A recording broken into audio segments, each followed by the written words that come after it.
La grâce et la paix soient avec vous tous au nom du Père, du Fils et du Saint-Esprit. Albert Einstein a révolutionné les sciences physiques en décrivant la théorie de la relativité. 4 siècles auparavant, Jean Calvin avait déjà décrit la relativité de tout l'univers, la relativité de toute la création par rapport au seul et unique Créateur. Il avait ainsi, dans la suite de Martin Luther, durablement révolutionné la vie spirituelle de l'Église d'Occident. Que durant cette année 2026, le Seigneur nous inspire afin que cette parole de vie féconde aujourd'hui encore notre monde contemporain. Et je vous invite à prier avec des paroles du psaume 94. Ô Dieu, qui aime les êtres humains jusqu'à en souffrir, Seigneur, manifeste-toi. Juge bienveillant du monde, oppose-toi aux arrogants. Ils disent, le Seigneur ne voit rien, le Dieu de Jacob n'y fait pas attention. Le Seigneur qui a planté l'oreille de l'homme, serait-il incapable d'entendre? Lui qui a façonné l'œil, serait-il incapable de voir? Non, le Seigneur n'abandonne pas ceux qui lui appartiennent. Oui, il y aura de nouveau une justice, et tous les humains au cœur droit l'approuveront. Chaque fois que j'ai dit « je ne tiens plus debout », ta bonté, Seigneur, m'a soutenu. Et quand j'avais le cœur surchargé de soucis, tu m'as consolé, tu m'as rendu la joie. Le Seigneur est ma forteresse, mon Dieu, le rocher où j'ai trouvé refuge. Amen. Je t'ai apporté ma loi par tous les prophètes, par Jésus le grand prêtre qui l'a accompli pour toi. Je mets devant toi aujourd'hui le bien, le mal, la mort et la vie. Marche dans mes voies aujourd'hui, choisis la vie. Je veux ton bonheur, dit Yahweh le Seigneur.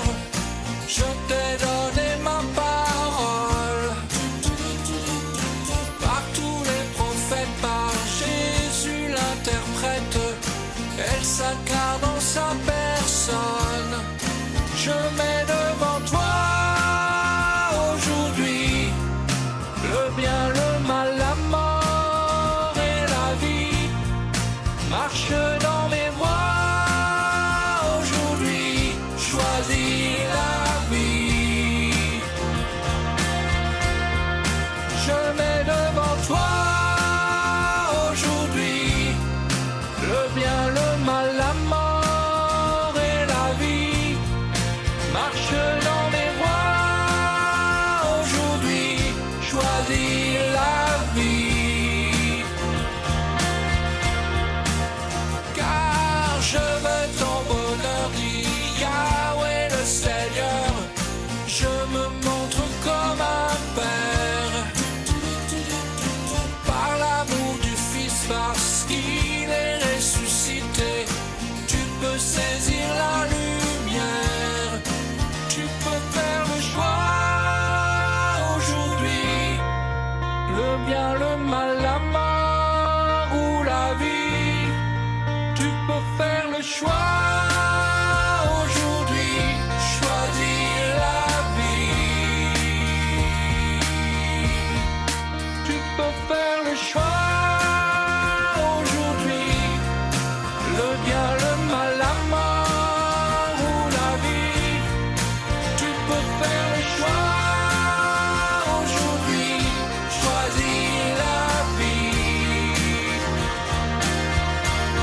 Car je mets devant toi aujourd'hui le bien, le mal, la mort et la vie.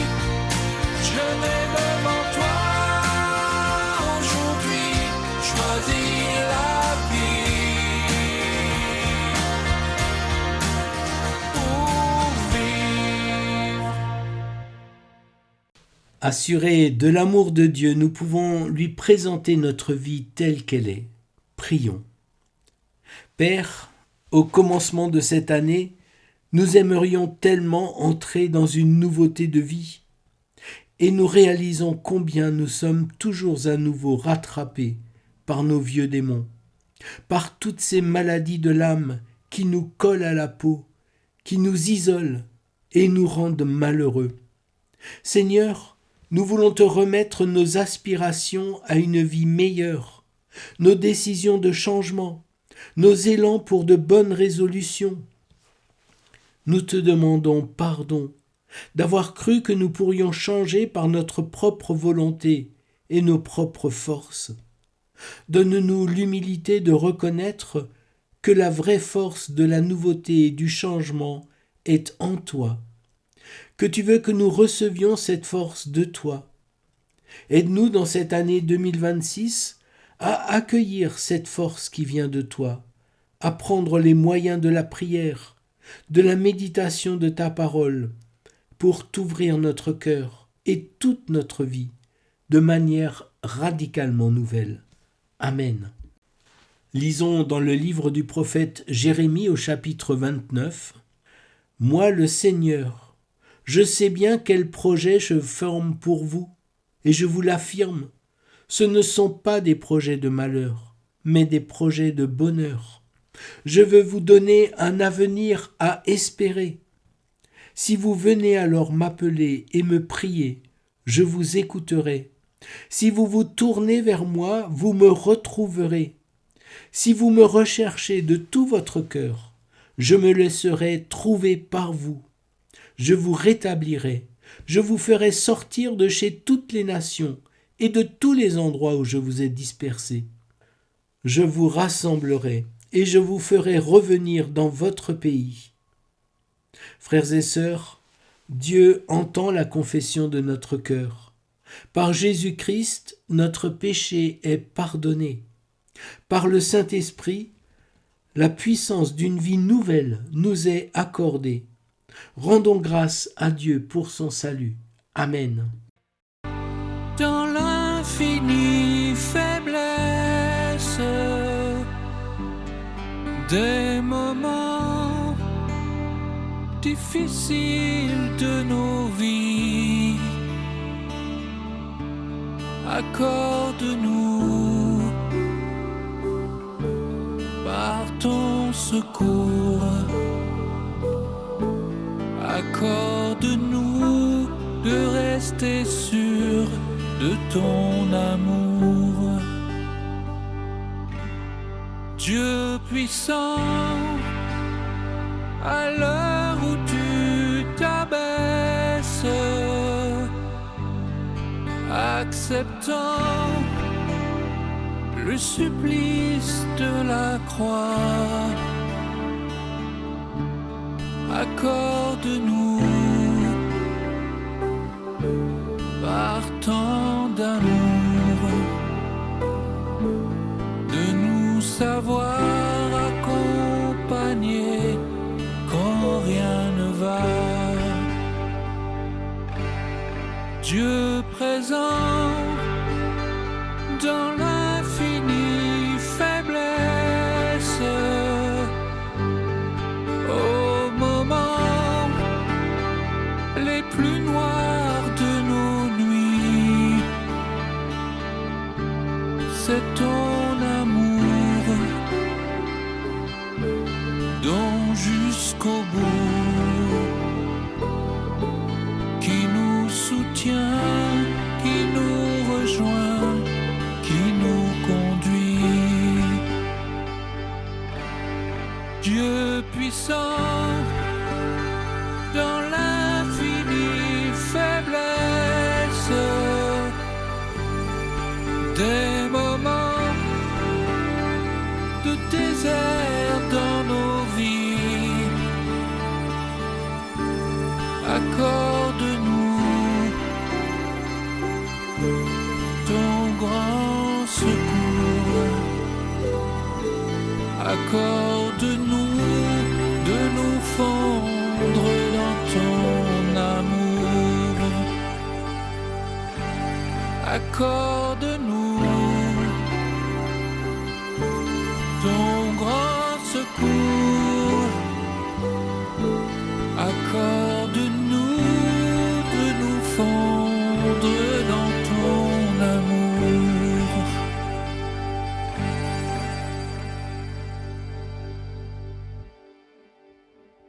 Je vous invite à prier avant d'ouvrir la parole. Père, nous sommes à l'écoute car nous avons faim. En ouvrant la Bible, permets que ces mots deviennent paroles de vie pour moi ce matin. Par la grâce de ton esprit, viens nous rassasier, nous transformer, nous interpeller, nous consoler, afin que nous soyons plus conformes à la vocation que tu nous adresses. Amen. Et nous lirons aujourd'hui dans l'évangile de Matthieu au chapitre 2, les versets 1 à 12. Jésus naquit à Bethléem en Judée, à l'époque où Hérode était roi. Après sa naissance, des savants spécialistes des étoiles vinrent d'Orient. Ils arrivèrent à Jérusalem et demandèrent « Où est l'enfant qui vient de naître, le roi des Juifs ? Nous avons vu son étoile apparaître en Orient et nous sommes venus l'adorer. » Quand le roi Hérode apprit cette nouvelle, il fut troublé, ainsi que toute la population de Jérusalem. Il convoqua tous les chefs des prêtres et les maîtres de la loi et leur demanda où le Messie devait naître. Ils lui répondirent « À Bethléem, en Judée, car voici ce que le prophète a écrit.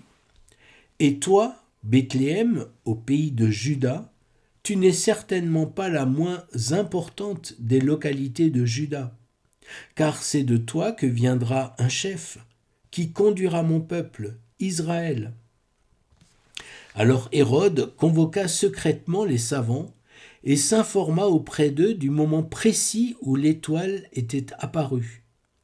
Puis il les envoya à Bethléem en leur disant « Allez chercher des renseignements précis sur l'enfant, et quand vous l'aurez trouvé, faites-le-moi savoir, afin que j'aille moi aussi l'adorer. » Après avoir reçu ces instructions du roi, ils partirent. Ils virent alors l'étoile qu'ils avaient déjà remarquée en Orient. Elle allait devant eux. Et quand elle arriva au-dessus de l'endroit où se trouvait l'enfant, elle s'arrêta. Ils furent remplis d'une très grande joie en la voyant là. Ils entrèrent dans la maison et virent l'enfant avec sa mère, Marie.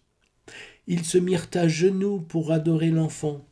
Puis ils ouvrirent leurs bagages et lui offrirent des cadeaux, de l'or, de l'encens et de la myrrhe.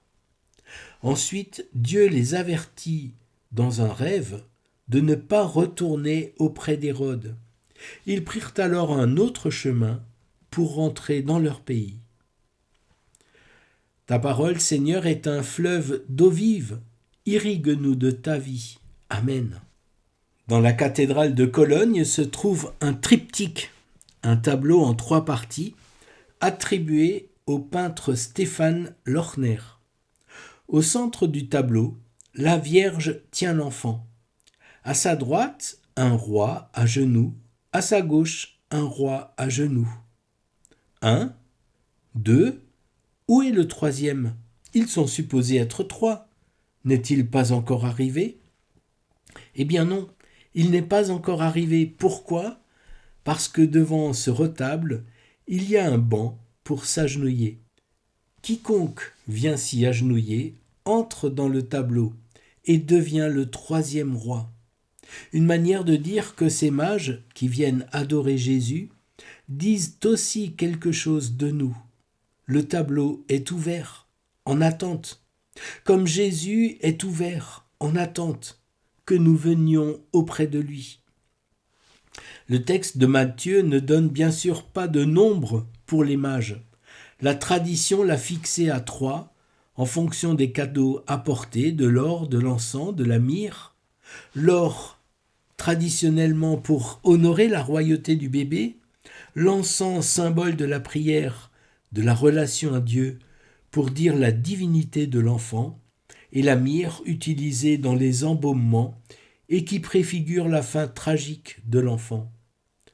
Un mage, un savant, désigne à l'origine un membre d'une caste de prêtres persans, réputés pour leur connaissance en astronomie autant qu'en astrologie.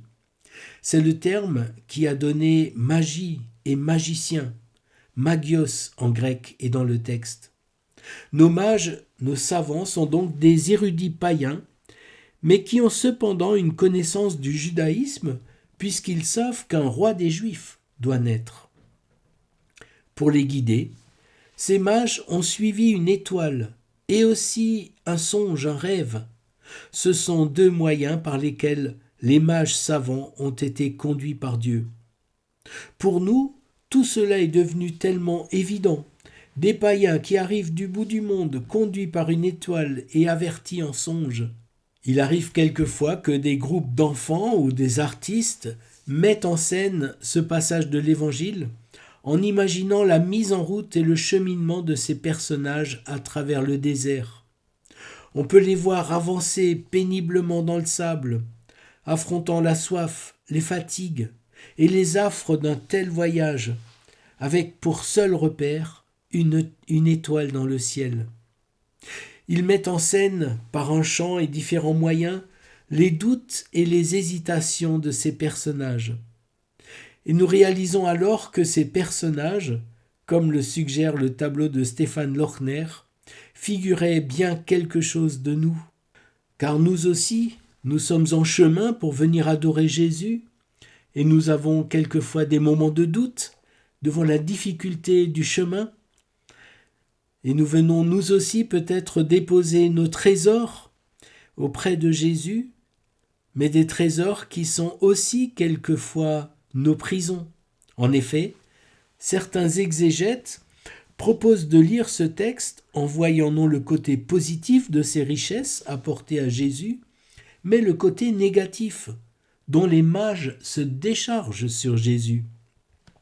Lui déposer l'or de nos efforts douloureux pour construire notre vie, ou encore l'or de notre avoir accumulé durant une vie de travail, et que nous voudrions voir porter du fruit pour construire le royaume de Dieu.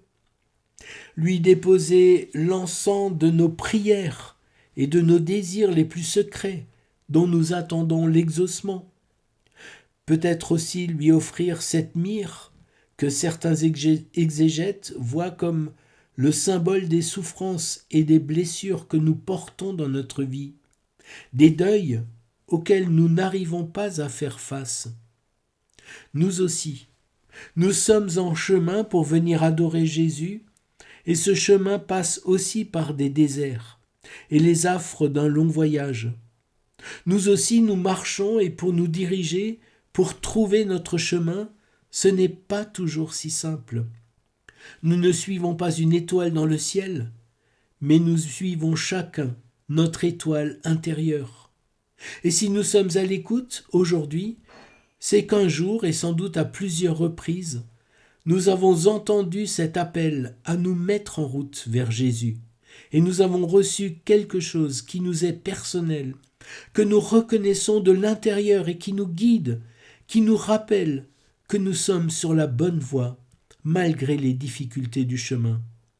Chacun de nous a son étoile, son fil conducteur. Quel est le tien ? Suivre l'étoile, pour les mages savants, ne devait pas être plus facile que pour nous. La preuve, ils ont dû s'arrêter pour demander une confirmation de leur chemin. D'ailleurs, ce faisant, ils ont fait une grosse boulette puisque c'est arrivé aux oreilles d'Hérode. Ils font une erreur d'aller voir Hérode, mais ils reçoivent quand même une indication et Dieu les avertit de ne pas y repasser. Même s'ils se trompent en chemin, le Seigneur ne les laisse pas tomber. Et comment le trouve-t-il, le roi des Juifs ?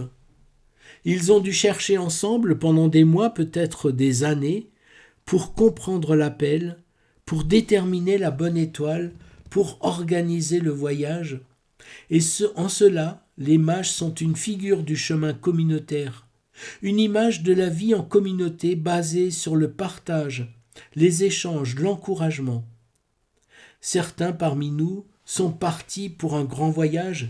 Ils ont quitté leur pays pour trouver refuge dans un nouveau pays avec beaucoup de questions en route. Y a-t-il eu 3 mages ou 2 mages? 2 ou 3? Peu importe. Car là où 2 ou 3 sont unis en mon nom, je suis au milieu d'eux, dit Jésus. L'essentiel, c'est d'être en marche avec des frères et avec des sœurs. Et même si le but n'est pas encore atteint, l'essentiel est déjà là. Jésus est là. Et comment trouve-t-il une indication pour aller au bout? D'abord dans la parole. Le prophète Michée a écrit « Et toi, Bethléem, au pays de Juda, tu n'es certainement pas la moins importante des localités de Juda, car c'est de toi que viendra un chef qui conduira mon peuple Israël. » Mes amis, lorsque nous nous sentons perdus dans notre chemin vers le Christ, c'est le moment de revenir à la parole du Seigneur, de méditer des textes de la Bible pour que l'Esprit de Dieu puisse nous éclairer. Je voudrais terminer avec une pensée de Guy de Larigaudy, journaliste et écrivain du début du XXe siècle. Il a été très engagé dans le scoutisme. Il est tombé sur le champ de bataille en 1940 en Belgique. Un homme avec un idéal élevé et un caractère trempé. Il a écrit « Si tu veux creuser ton sillon droit, accroche ta charrue à une étoile. » Fin de la citation. Mon ami, si tu veux creuser ton sillon droit, accroche ta charrue à une réalité élevée. Dieu, le Christ, l'Évangile, la Bible, l'amour. Accroche ta charrue à une étoile si tu veux creuser le sillon de ta vie droit pour 2026. Amen.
Prions les uns pour les autres pour terminer ce culte. Seigneur, augmente en nous la foi et surtout aide-nous à mettre notre foi, aussi petite soit-elle, en œuvre, afin qu'elle porte véritablement du fruit. Donne-nous de pouvoir être à l'écoute de ceux qui appellent au secours, et particulièrement lorsqu'ils sont nos plus proches, notre conjoint, un enfant, une sœur, un collègue, un parent. Nous te prions, Seigneur, pour ceux qui, autour de nous, parmi nous, traversent un moment d'épreuve. Nous te nommons leur nom dans le silence de notre cœur maintenant. Nous te prions pour les jeunes qui commencent cette année avec plein d'ardeur. Montre-nous comment nous pouvons accompagner ceux que tu nous confies, afin de les encourager dans leur élan vital. Dans cette année 2026 qui commence, nous te prions de nous aider à être ouvriers de paix et de justice dans la sphère de responsabilité qui est la nôtre, et que cette paix gagne le monde de proche en proche. Que 2026 voit grandir la communion entre les églises chrétiennes. Nous te confions dès maintenant toutes les initiatives de prière et de célébration œcuménique auxquelles nous participerons cette année. Dans cet esprit de communion entre tous tes disciples, nous te disons ensemble, Notre Père qui es aux cieux, que ton nom soit sanctifié, que ton règne vienne, que ta volonté soit faite sur la terre comme au ciel. Donne-nous aujourd'hui notre pain de ce jour. Pardonne-nous nos offenses, comme nous pardonnons aussi à ceux qui nous ont offensés. Et ne nous laisse pas entrer en tentation, mais délivre-nous du mal. Car c'est à toi qu'appartiennent le règne, la puissance et la gloire, pour les siècles des siècles. Amen. Je suis la vigne, dit Jésus, vous êtes les rameaux. Celui qui demeure uni à moi et à qui je suis uni porte beaucoup de fruits, car vous ne pouvez rien faire sans moi. Frères et sœurs, que l'Éternel vous bénisse et vous garde, qu'il tourne sa face vers vous et vous accorde sa grâce, que l'Éternel porte sur vous son regard et vous donne sa paix. Amen.